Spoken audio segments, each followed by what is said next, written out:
event has been referred to as the Catholic Met Gala.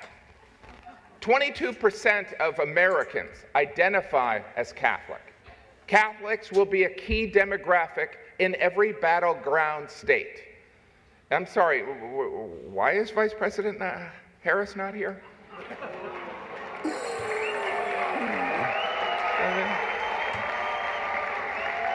I mean, consider this. This is a room full of Catholics and Jews in New York City. This is a layup for the Democratic nominee. I mean, in her defense, she did find time to appear on The View, Howard Stern, Colbert, and the longtime staple of campaigning, the Call Her Daddy podcast.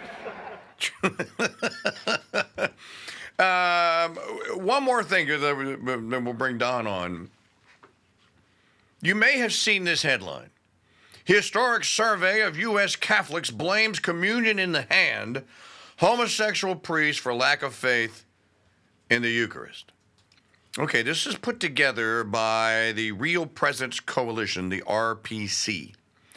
It's a group of private Catholics that raised the money, paid for this thing, and that are now publishing the results.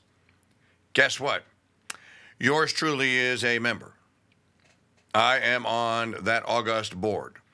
I knew about this going way back into July.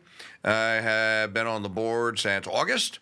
I saw the results when they first came out from the public opinion strategies that they hired to do. They didn't try and do this on their own with a WordPress site. They hired a polling company to do this.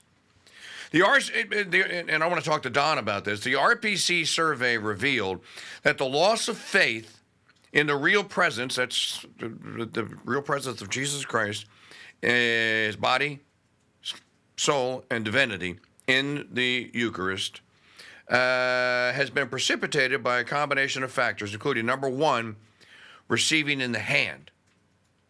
I saw the survey results.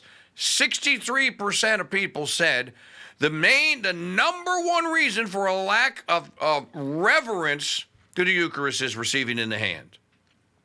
I agree. I'm one of those people because I filled the survey out. Scandal of offering the Eucharist to public sinners who reject the church's teaching, like Pelosi, etc., Biden. Lack of reverence on the part of both the laity and priest, all true. Lack of solid catechesis, and number five, lost sense of the supernatural. Survey respondents also offered up a number of specific recommendations to U.S. bishops on how to restore the faith in the real presence, including encouraging the practice of receiving on the tongue while kneeling. This is such a good and holy practice that the demons, when they want to mock it with a bag of Doritos, they mock the actual administration of the communion. Somebody cracked a joke. It was Trump that cracked a joke at the Al Smith dinner last night. Like, Kamala wanted to be here, but she couldn't make it because she was receiving communion from Gretchen Whitmer. And the crowd lost it. It was one of the funniest jokes. So, you have that one? All right, let's play the... Here's the actual joke. This is a big deal, though. Over 16,000 Catholics responded to that survey, the largest survey of American Catholics ever conducted in history. All polls are indicating I'm leading big with the Catholic vote, as I should be. But I don't think Kamala has given up yet. She hasn't. Instead of attending tonight, she's in Michigan receiving communion from Gretchen Whitmer. And with that, Don from the Bronx to Florida. Hey, brother, how are you? Good morning. Good morning. Good to be with you. So, a lot to talk about. You're the one that goaded me to contact the people with the RCP, and I knew some of them already, and to become a board member, and I still am. And so I knew all about the survey, and I knew that they hired the polling research firm. Didn't expect the result, though, and the result was absolutely mind-blowing. 15,837 respondents. Now, those are the ones that completed it. There were actually 20,000 that actually started it, but 15,837 completions of the survey. And to me, the most fascinating takeaway that if you were to slice that survey and take out the TLM or the people that predominantly attend the TLM, the numbers are pretty much the same.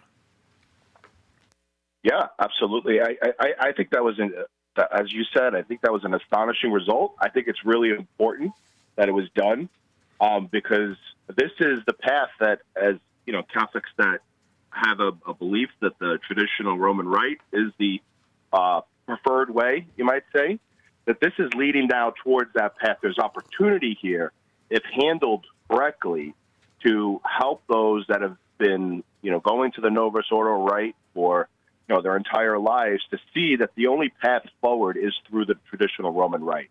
That was my takeaway, that this is a great first step, that, yes, receiving in the hand is a problem, but that it all goes back to that original problem, which is how we've completely distorted the way the Eucharist is presented. Yes. And that the priest faces the people, and that, anybody dressed like, they're coming from Cracker Barrel can get up and hand out the Eucharist to, and once they, wipe their hands with hand sanitizer, they can give you the Eucharist. There's all these different things besides the receiving on the hand all play a role in the lack of belief and the profanation of what the Eucharist is. So I see it as an incredible first step, but now who's out there to tell the story about how we fix it? That's the real conundrum, because to me, these big Eucharistic Congress events that they host are great, but are they actually solving problems? I don't know. And I don't know if the majority of bishops have the courage to do what's right and necessary, right, to stand up to the priests in their diocese that have been, that are a part of the problem. So that leaves a handful of organizations and media entities like the Crusade Channel and others to tell the story properly, so that we can capture back and help, show Catholics that this is the path forward. So the question becomes whether that's handled properly, because that's one thing that traditional Catholics tend to not do well, which is get on the same page and execute. So that's what we would need to see a change in. There was something else that there's so much to talk about here with this, and tied into the Al Smith dinner and what's going on. I don't know if you follow Eric Sammons, the editor of Crisis Magazine, on Twitter. I don't know if you saw his tweet yesterday saying that he believes that the church is, the Catholics, that the faith in North America has turned a corner, that we're bottomed out, and we now begin to climb back to prominence. And back to, and for those of you that heard my talk at the St. Benedict Center last week, I didn't know that there was this entity that was giving. I knew there was an entity. I didn't know that it was the Decency League, and I didn't know that you, for 50, almost 40 years, you would get if the bishops disapproved of your movie, they give it a C rating, condemned. No one would go to see it. Now this is the power, and for those of you that aren't Catholics, be thankful for this. This is the power that Christ has in what gets shown in the movie theater and what doesn't. That we're not going to let you can't blaspheme in that film. If you do, you'll get a C rating. I think that okay. They're going to call me naive and all that in the chat room. Go ahead, again, get your long knives out. I get bombarded in my own chat room every day. But I think that Sammons is correct. And there's small signs out there for. Let me just address one thing. Okay, somebody wants to know, where did they get the respondents and what list did they buy? Come on, Ted. Stop with the cynicism, bro. They didn't buy a list. They went and handed out flyers at Catholic churches. Imagine that. And asked people to go to the website. They relied on people like me, Ted, to advertise the survey, and Don did it too, on our Twitter and social media pages. They relied on people like me to send emails out to other people. They relied on John Henry Weston in LifeSite News to write a story about the survey and encourage the faith. Nobody bought a list. This is not, they didn't go to Gallup and take Gallup's survey. They actually paid this polling firm to put this thing together. And forgive me if I get a little testy, because I saw the work that went into this. This was not, let's buy a poll from Gallup or Pew and put it out there and get the results that we want. This is an actual result. And I can tell you that, okay, 56% of respondents primarily attend the TLM. So that leaves 44%. That's the first hurdle to cross, is that bishops are going to go, oh, you got a majority of this and that. Yeah. But as I said, if you parse those results down to what mass people attend, it's pretty much the same.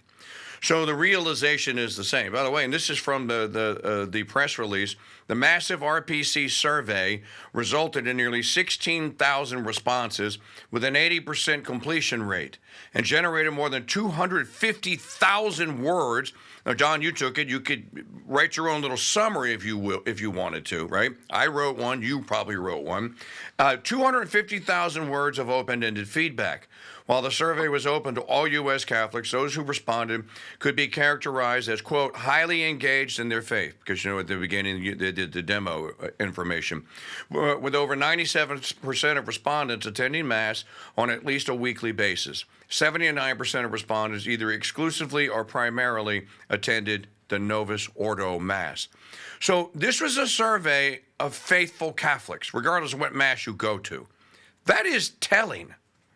And it also should be very encouraging. So you people that always look for cynicism, damn it, look for a sign of hope for a change. That so many Catholics went and took the survey. It took almost a half an hour to fill it out, Don. Yeah, absolutely. I think Catholics that are going to Mass on Sunday and do believe in the real presence are incredibly engaged. Pope Benedict talked about we would become a much smaller but more vibrant church. And I think that's the path that we're on. I think those that are engaged with their faith, because of the world around them, you have to be a absolutely intense Catholic, almost fanatical about your faith, to be able to resist everything that's happening in this world. There is so much garbage just surrounding you and so much disbelief that you have to be a truly true. We have it harder than your average middle-aged. Middle-aged is Catholic. Right. Your average medieval Catholic. Everything is much more difficult. The world is not built around the Catholic Church anymore. No, sorry. Back then, our ancestors, the world was built around the faith. So they had it a lot easier in that way. And I hope our Lord has mercy on us in that regard for any failings that we have. But I do think there are some really exciting things that are happening. I can actually share that I'm now working with, you all are probably familiar with Mass of the Ages. Yes, and the movie. And the great work they came out with the trilogy, where they've got some more stuff coming out in the pipeline that they're going to be announcing in December.